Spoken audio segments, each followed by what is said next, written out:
need you to help me, cause I just wanna be faithful. Faithful.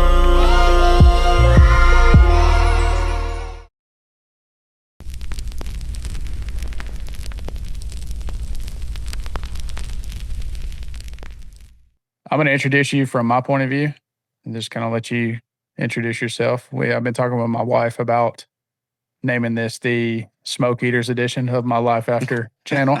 There you go. Just so it's specific to fire department testimony, and it means a lot. And first and foremost, Tanner Carroll, welcome to the channel, man. It's good to have you on here. You have been my friend, but first and foremost, you boldly a Christian, a follower of Christ, husband second, and now a father of two girls. It's you're a good friend, you're a brother, and you're a husband. And like I said, man, you're a follower of the Lord. And I never thought our relationship would continue to grow the way it has over the years after you left the department that we both were at one point. And so that's going to be, right into the mix of your testimony, and we'll touch on that. And if we have enough time, I'll pick apart a couple of parts in your testimony to come back to and talk with you about. But excited to have you on here, man. The floor is yours. I've been waiting to hear your testimony for a long time, so it's all you, my man. Yeah, man. Well, that's high praise. I appreciate it. Yeah, like Jordy said, my name's Tanner. Married to Amanda. We got married about 5 years ago. We have two daughters. I've got a 3-year-old and a 5-month-old, and I'm a firefighter here just north of Houston, Texas. Rolling right in, I guess. I didn't really grow up in the church, but I did attend on occasion, normally when my grandma would pick me up. So faith wasn't really a huge thing in the house. I always had like pseudo Christian teachings, but it was more of a whenever it was convenient. But in 5th grade, my grandma took me to a drama that my church was performing. It's called Heaven's Gates and Hell's Flames, which, long story short, basically kind of had this depiction. It would be like people that died, they'd be at Heaven's Gates, and Jesus would say whether they got in or not. It was a little dramatic. It was kind of scary, but also it kind of got the point across. I had never been presented the gospel before at that point. And I knew that that's something that I wanted. So they had an invitation after the play, and someone walked me through the gospel individually. And I said, "Yeah, I want that. I want Jesus." How old were And you at the then time? I was in about 5th or 6th grade. Okay. So you So were young. yeah, middle school. And then followed through with baptism a couple months later. And yeah, so that kind of started the faith journey, but only being in 5th grade. Obviously, I couldn't make the choice for my family to go to church. Right. I Yeah. tried to make a little bit more of an effort, but it was kind of at the mercy of who would take me. And like I say, luckily my grandma, she was amazing. She always pitched in. Her and my grandpa, they tried to get me there every time they could.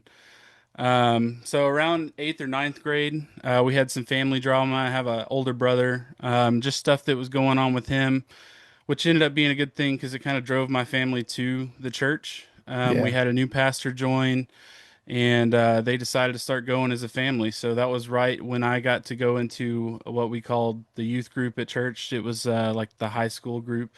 They had their own building and all this stuff, so it was super cool.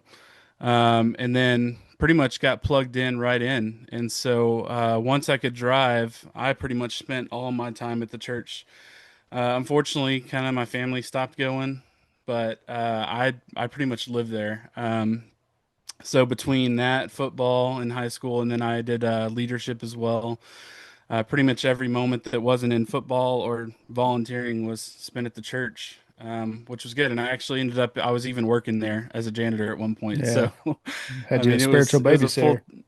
yeah, full-time gig. And I got plugged in with a bunch of really good guys. I got plugged in with some older guys that did some mentorship back then, and just kind of followed them, and they kept me out of trouble, which was nice. Yeah. And so I actually ended up following them to A&M. And so I knew I wanted to be a firefighter in school. That kind of was just something that came across randomly. I don't have any family that's a firefighters or anything like that, but it kind of just felt like a calling. I knew it was a dark area, and I did some ride-alongs in high school with a buddy in Longview, and just fell in love with it. But my mom wasn't the biggest fan of that, and so she said, "Well, Oh, go get your degree and then figure out what happens." yeah, And it's prolonging the inevitable there. right, yeah, I Yeah. pretty much figured at that point. I was like, I'll probably find a job before I go to the fire school, but A&M has the good fire school, so. But yeah, so I was really involved at A&M, kind of in the Christian bubble as well. I did the Breakaway, which is like the big Bible study. I did Impact Camp, which is like a freshman camp. And then I was even in a Christian fraternity that I was a pledge trainer for. So it was kind of my job to lead those guys through their first semester in the fraternity and just try to get a spiritual track for them, kind of figure out what they were doing and how to do it. And so Yeah. always involved. But I guess it would have been my junior year, I decided to do fish camp, which is kind of like the big camp at A&M. If you've ever heard about it, it's like just an introductory camp. So it's to get you into a community, but it's definitely not like Christian based. It's not bad either, but it's a little bit more secular. And that was kind of my first experience out of the Christian bubble, if you Oh, will. wow. And it really actually opened my eyes. It was probably one of the best experiences I could have because, as great as it is to be surrounded by believers, sometimes you just get blindsided by some of that, Yeah. and you kind of forget what it's like in the real world. And so that was not only was that a good segue into fire school, but also ended up just forming some really good relationships in that, and actually ended up two of the guys that were in my group ended up joining the Christian fraternity with me and never had beliefs before that. So that was kind of cool. Yeah. Um, so yeah, that leads into fire school where I jumped into EMT and fire academy right there. Obviously, that was a little bit of a shock. The culture is a little bit different than the Christian bubble. Yeah, And 100%. yeah, they've got if you know anything about Teaks, I mean, there's a bunch of Canadians and stuff. Like half our class was Canadians that come in for 3 months or so, and so you get really tight really quick. It's not a liveaboard or anything like that, but I mean, you still get pretty tight knit. We're there every day for 3 or 4 months. Right. So got that and really loved Fire Academy. It kind of just solidified the calling, but definitely made it a little rough. Getting used to the culture because I knew nothing about it. But ended up testing with fire department where I worked with y'all. So they actually gave me an offer before I even got out of the academy. Said if you get all your certs, we'll hire you. And so on August 1st, 2016, I officially started as a firefighter. That was the first job I ever had, the Yeah. real job, Yeah. I guess. Absolutely. And Yeah. I mean, as anyone in the fire service knows, that rookie year can be pretty brutal. Yeah. It's And pretty. mine wasn't an exception. Yeah. Yeah, for sure. But Yeah. there were So, definitely days that. Go ahead. yeah, no, we'll slow down here because, like, this is where, yeah, your path and my path has finally crossed. And you're coming in as a Christian man with a set of morals based in, the Bible and your faith and continuously being poured into by the church, your family. And now you're coming into a den of lions with all walks of life, including myself. Because in 2016, I'll be the first to humbly say that I was nowhere close to the Lord in any capacity. And so I was part of the lions in the den. And, rookies are prey at that point, regardless. And so, Yeah. yeah, man, that's kind of our first interaction with each other. And now here we are, it's been almost 10 years Yeah. and Yeah. we've both, I could say, have changed dramatically Yeah. in the course of life. So, all right, go ahead. Yeah, well, like I say, it was a rough rookie year to say the least. There were days that I came home and just wanted to quit between all the pranks and stuff. Like I said, I was not used to that, and coming from A&M and being kind of like the golden child, I was like not used to getting really picked on a whole lot, Yeah, and for so sure. it was a shock. But honestly, looking back, it was one of the best experiences I ever had. I mean, I got close with you guys. And a lot of that is just because of the stuff that we went through. So I think there are times that it can be taken over the edge, but I don't know that Yeah. y'all ever did that, and I Yeah. appreciate that. But yeah, so um, admittedly, I think that I guess, intro period kind of knocked away uh, I guess the drive that I thought I was gonna have going in, like gonna save all these people and all this stuff. And I Yeah, realized yeah. that it wasn't necessarily gonna be like that. Yeah, that's And exactly what the movies want you to believe coming into it, right, and just the harsh reality of the fire services, it's nowhere close to that. right. Yeah. And so yeah, unfortunately, my faith kind of took a little bit of a black backslide, not a backslide, but it wasn't as prominent as I would have liked it to been. Yeah. And so luckily, I mean, I never gotten into any big trouble or anything like that. I have a pretty good set of friends that keep me on the right path, so Yeah. that wasn't an issue. But like I said, I wasn't as vocal as I want. But that leads into about 2020, I met my wife in 2018. We dated for about 6 months and then got engaged and then got married in January of 2020. So it was an awesome wedding. Pretty sure Yeah. you were there. It Yeah. was a good Yeah, it time. was. Yeah. And it was perfectly timed, man. It was right before COVID shutdowns, Yeah. which we all know how crazy that was. Yeah. Uh, Honestly, our first year of marriage was like super rough. Yeah. Between COVID itself, and then in the span of 2 to 3 months, that's when I left the department that I was at with y'all. I moved, which I had never moved from Longview before. Yeah. And then we bought a house, but we moved in with her in-laws in the meantime. So I had like some of the biggest So stressors all at once. I want to slow down and touch on that too. You moved close to Houston. Why there? What's the reason for moving that direction? So we were just trying to figure out where to go. We were looking like Dallas or Houston area. Amanda's parents live here in Houston, close to Houston. And my parents, we have a farm that they spend a lot of time at, so we always know we wanted to have family close. But Yeah. my parents are already raising a grandkid, and Yeah. so we Yeah. didn't want to be too much of a burden to them. And so Right. we figured out Houston was a good spot. The department was really good. They paid well. And so we just decided to move here. And this is where Amanda was living before we met. Yeah. Okay. And that's the Um, part I so want sh- to, it, yeah, I'm sorry. That's the part I really want to slow down and touch on and honor the decision you made to be the leader of your house and do what you felt right by your wife. Because you had everything made up here where you lived. Everything you held dear was up here. But the second you chose Amanda in marriage, you sacrificed selfish desires and put your family first. And you knew that was a need she needed to be met. And you boldly stepped away from all the comforts of East Texas and took your wife, and you really honored her in that. And I'm going to stop you periodically to here because I've been looking over your testimony. There's a lot of moments in your life where you are walking out your faith, and I'm sure you know it, but I just want to make sure it's publicly honored too on my end, just so you know that, man, I've watched you and I've learned from you, and it's just such a blessing to now have your testimony out here to where we can kind of walk through it together. yeah, man. Well, I wish I could take a lot more credit for that. You made it sound really nice, but I That's can tell you okay. it was a dogfight. I didn't want to do it, and my mom definitely didn't. There was probably a while that she hated Amanda there for a little bit, but it made, I think, all of our relationships stronger, and it was the best thing for me and Amanda. That's the truth.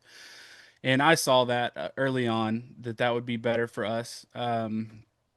And it wasn't an easy decision, but I definitely think God was on the move there, even if I don't want to say it. So, I mean, like I say, that transition for me, that was rough, man. It was, like I say, it was a shock to everything I'd ever done, other than, once again, like I talked about how hard my rookie year was, and I had told Yeah. Amanda, I was like, this one's gonna be terrible. Yeah. And like I said, being on top of COVID, that made it all the kind of weird too. So it's like you don't really get the camaraderie that you're used to, where you get to know everybody. There was that whole year. I mean, there's half of the department that I didn't even get to meet just because restrictions and stuff like that. It was weird.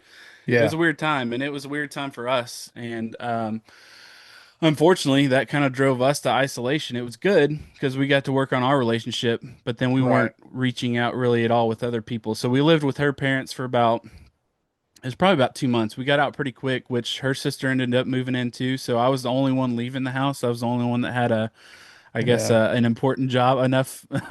Yeah. What do they Oh call? I yeah. forgot what they called it. The essential or Essential. whatever. Essential. Yeah. Put it on a Yeah. So t-shirt. everyone would always look at me and be like, "What's the world like?" And that's a lot of pressure. And Yeah. so we fought a lot, man, that first couple months, and then ended up moving into the house that we bought, which was awesome, huge blessing. We got it at the right time, but yeah, after that, that definitely drove us to isolation. We were used to staying at our parents and having just constant contact with them to like trying to start our own thing for real this time. It was like this was Yeah. the true, I think, start and test of our marriage.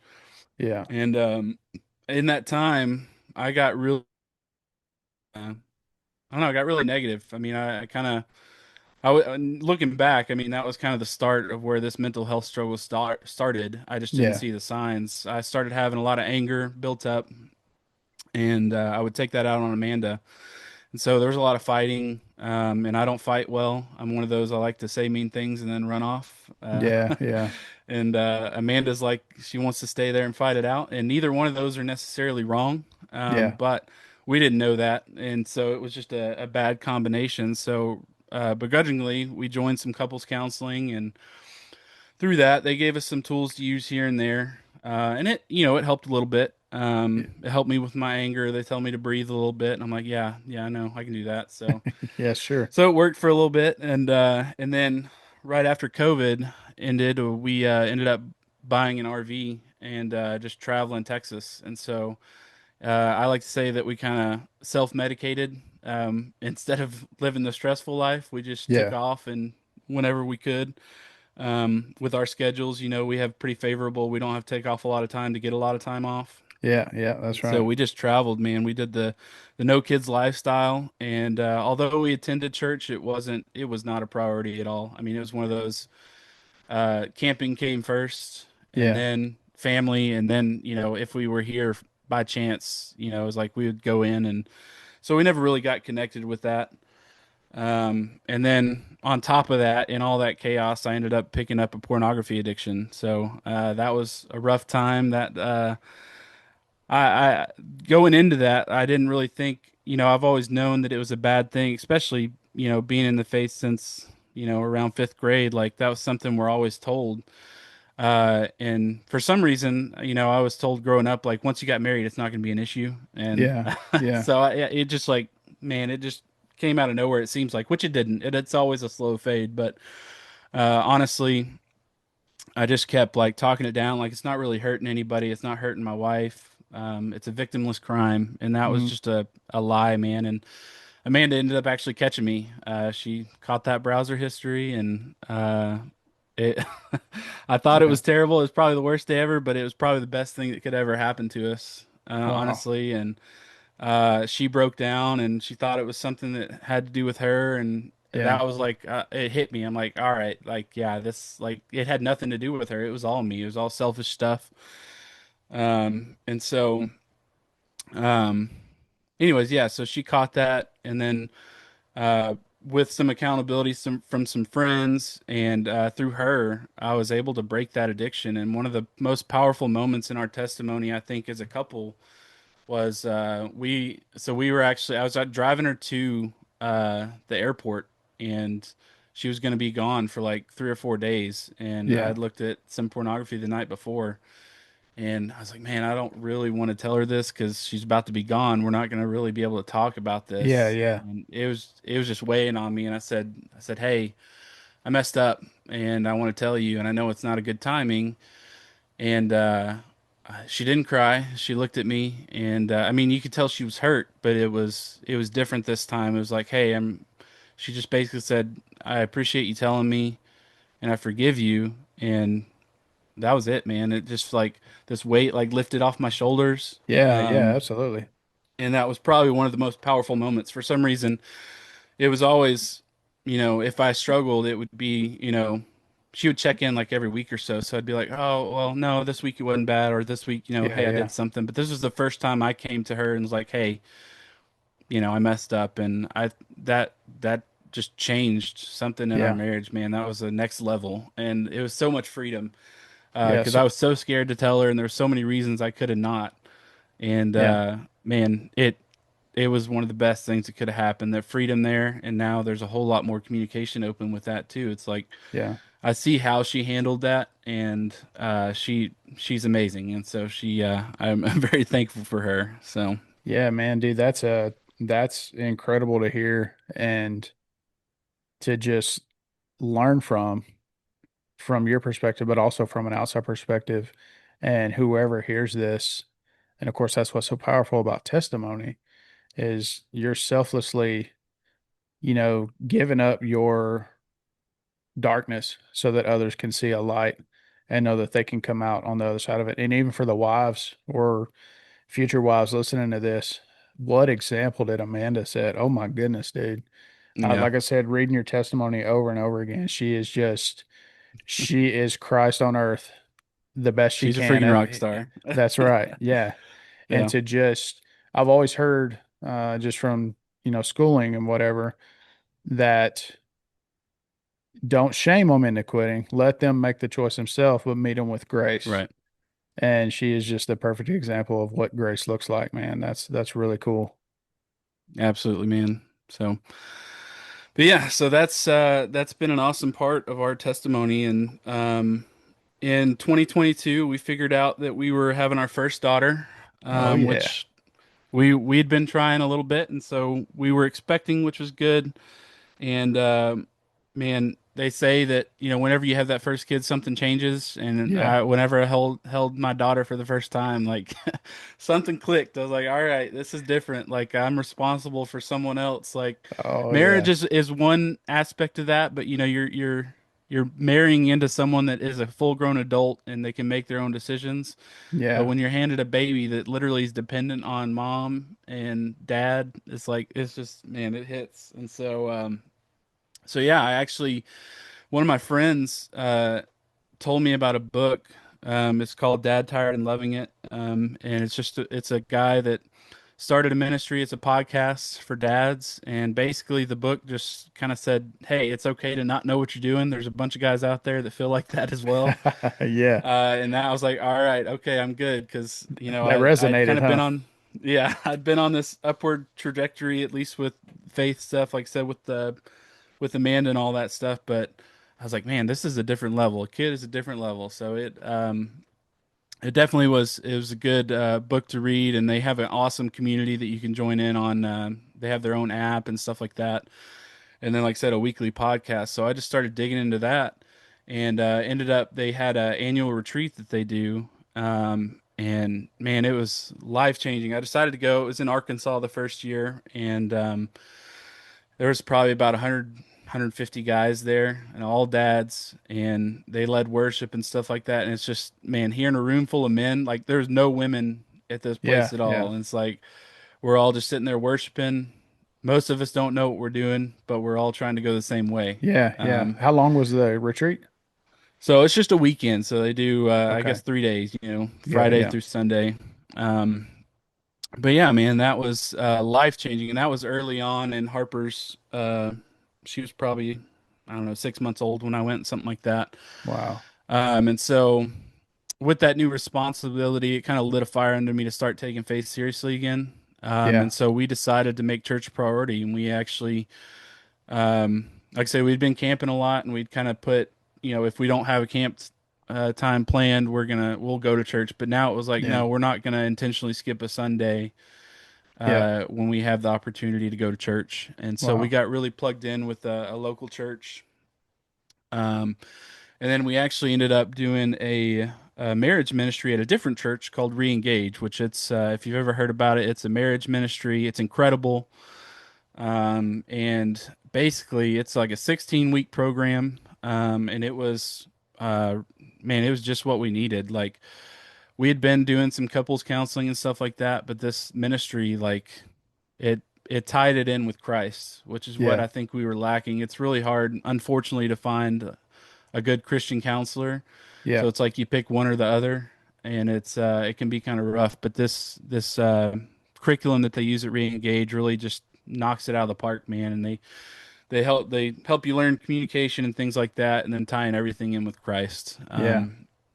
And we got really involved with that ministry, and it ended up actually becoming co-leaders, or I don't like to say leaders because basically we're just facilitators. Yeah. Yeah. But we ended up being facilitators for that group, and then ended up actually moving over to that church because, like I told you, Amanda's doing a mom's ministry there and stuff like that, and all of it was tied in the same church. And Harper even goes to school there now, so I got you. we made the switch to that church and have gotten really plugged in there and just absolutely love it. Um, and I'd like to say that at that point it was all happily ever after, but that was really Yeah. just the start. And it's one of those Yeah. things. This ministry, the re-engage, really kind of got me and Amanda talking about serving a lot, and we both kind of started dreaming future wise, like, hey, we want to do something with this. And I kind of told you, in high school, I felt a calling as far as the firefighting went. And one of those things is that got me to that place was in firefighting, like one of the biggest, our firefighting is one of the biggest careers with, I'm trying to think, like divorce rates. Yeah. Yeah. And Yeah. so with this ministry, I was like, this re-engage, I was like, man, I would love to tie this in with the firefighters somehow, like bring other guys into this, or somehow bring it into the fire department, something like that. Yeah. And man, it seemed like something switched, man. And looking back, I wasn't a big believer in the spiritual attack stuff, but man, that's what it was. It just seemed like at that moment something switched, and just man, every day we were looking around, something was going wrong. Like, and I say that on paper everything looked great, Yeah. but it just seemed like, man, it just, I don't know. It's hard to explain really. Um, but I have a verse here that talks about spiritual warfare. So it's Ephesians 6:12, and it says, "For we do not wrestle against flesh and blood, but against the rulers, against the authorities, against the cosmic powers over this present darkness, against the spiritual forces of evil in the heavenly places." So during this Man. period of time, yeah, like I talked about, me and Amanda were the facilitators in the marriage ministry, and we figured out we were pregnant with our second daughter, and that wrecked shop on Amanda. It was just a rough pregnancy. There was a lot of struggles there, a lot of um, just things that she was struggling through, and on top of that, I was still having a lot of my anger issues and things like that. Yeah. Yeah. Um, and I had found a pretty good counselor that I was going to regularly, but it was only helping to a certain degree. Yeah. Um, and there was a point around November or so that I told Amanda, I was like, "Hey, something's off, man. I don't want to be at home right now, and it's not that I don't want to be with y'all, but I don't feel comfortable at home, and work is my escape." Yeah. And she was kind of taken off guard by that. And I remember going out in the garage and I was crying and I was just like looking for resources. Like, I need something, and I don't know what I'm struggling with. So I just looked up like help for first responders. Yeah. Yeah. And so I ended up falling on this program. It's called After Action. It's a counseling service out of California, and they're first responder specific, and so they specialize in addiction and mental health counseling. And so it's a 2-week program. And so I told Amanda, I was like, "Hey, this is scary. I've literally never been to California." I said, "But I think I need to go to this place and Oh, see what they wow. have." So she's And still at first she pregnant at was, this time? yeah, yeah. So Yeah. Okay. she's uber pregnant. I mean, I guess at this month, it would have been about almost 5 or 6 months pregnant. So a little over halfway through. Wow. And I'm talking about leaving for 2 weeks, Yeah. with a toddler, on top Yeah. of that. And so, she was a little shocked at first, but of course, being the amazing woman she is, she's like, yeah, like you need to do what you need to do. Yeah. And I support that. And I know that something's off. And if this place is going to give us some hope, like absolutely. Yeah.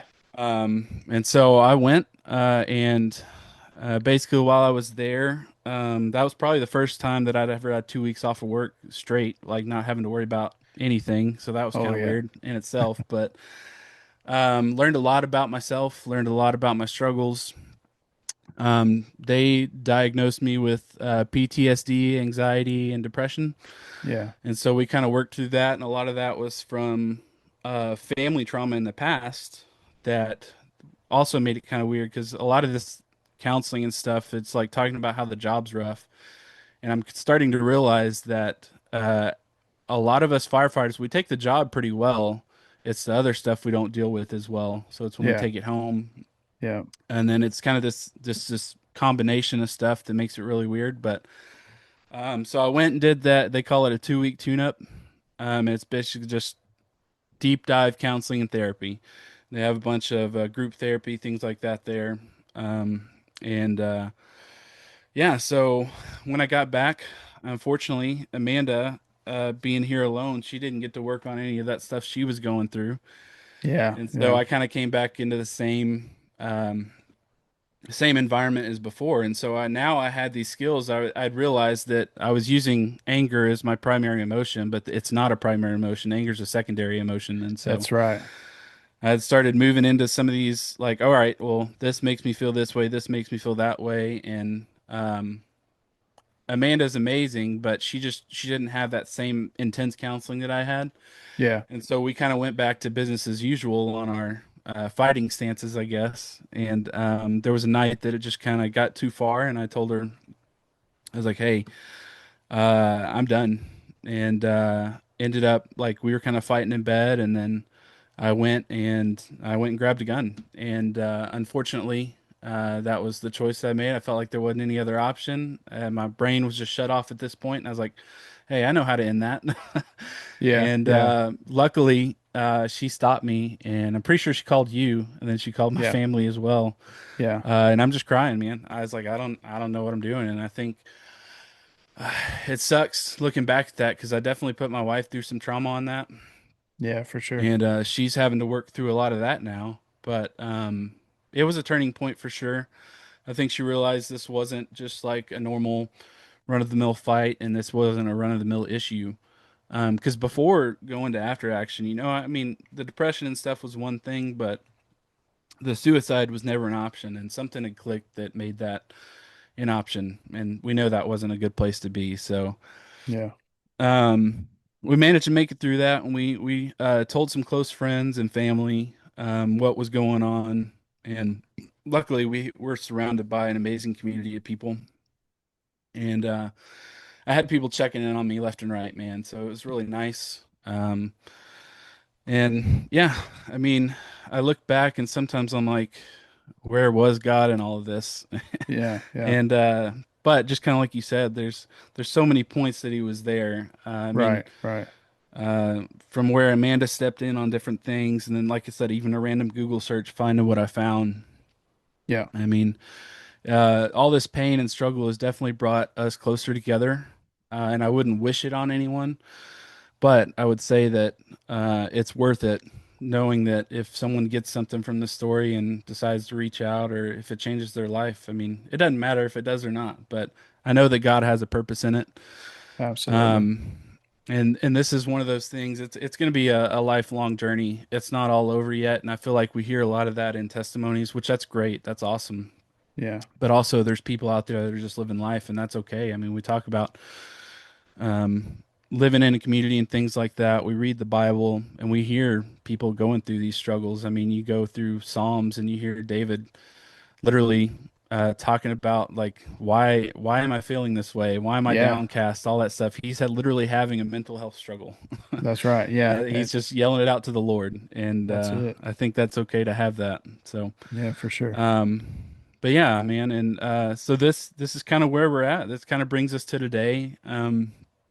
I've been, like I say, continuing the counseling path, trying to get into this mental health stuff, and it's been a blessing. It's hard because, like I said, still that Christian counseling aspect, it's hard to find a lot of Yeah. that tied together.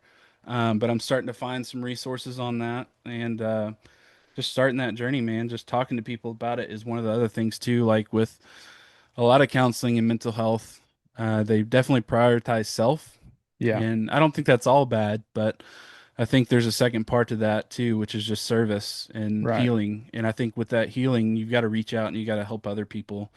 Yeah. Um, Yeah. So I got a bunch of just stuff about testimony and why it's so powerful. Like I said, just after you sent me your testimony, I kind of spent a lot of time looking at it. I just want people to understand too why it's so important to kind of open our mouths and talk about the hard things, not just the surface level everyday life that everybody gets to see. But man, just like you talked about the harder things, we tell our testimony. Number one, it's unique to us, Hmm. but just because it's unique to us doesn't mean it's not going to reach other people. Um, Right. just like you specifically mentioned, it's like you're literally taking the words out of my mouth. You took the verse that I was going to use about we're at war with spirits and principalities, but it makes the gospel relatable. You know, Hmm. go to Psalm and watch David wrestle with the mental struggles he struggled with, and he just man just looks straight up to the Lord and goes full all the way in and doesn't hold back. And man, that's exactly what you've done here too. The biggest thing is it glorifies God. Right. If we handle our testimony just right and we don't give the devil any praise through our testimony, it's going to glorify God in ways that we're not going to be able to comprehend, and we may never know. It could be a simple step in obedience, and that's all we're meant to know, and we have to trust that what we're doing is for His good and His glory. It's going to build faith in others too, especially in the fire service. If you've got guys that have no exposure to faith, kind of like I was for so long, and then a guy like you comes in, and then maybe a couple years later, another Christian comes through, boldly proclaiming their faith, number one, but not scared to talk about their testimony. It's definitely going to build faith in others.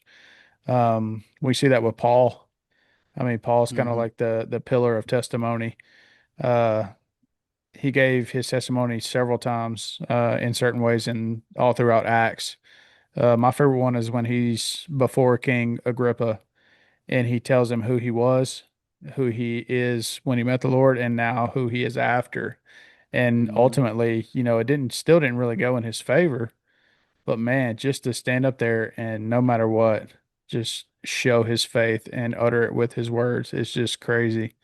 And then from a female perspective too, which we can relate to the story as well as men, but the Samaritan woman, Jesus Hmm. told her, you know, the one at the well where Jesus told her everything about herself. Hmm. And she just went and just, you know, spread her testimony throughout the town about who Jesus was. She took her testimony and pointed it back to Christ.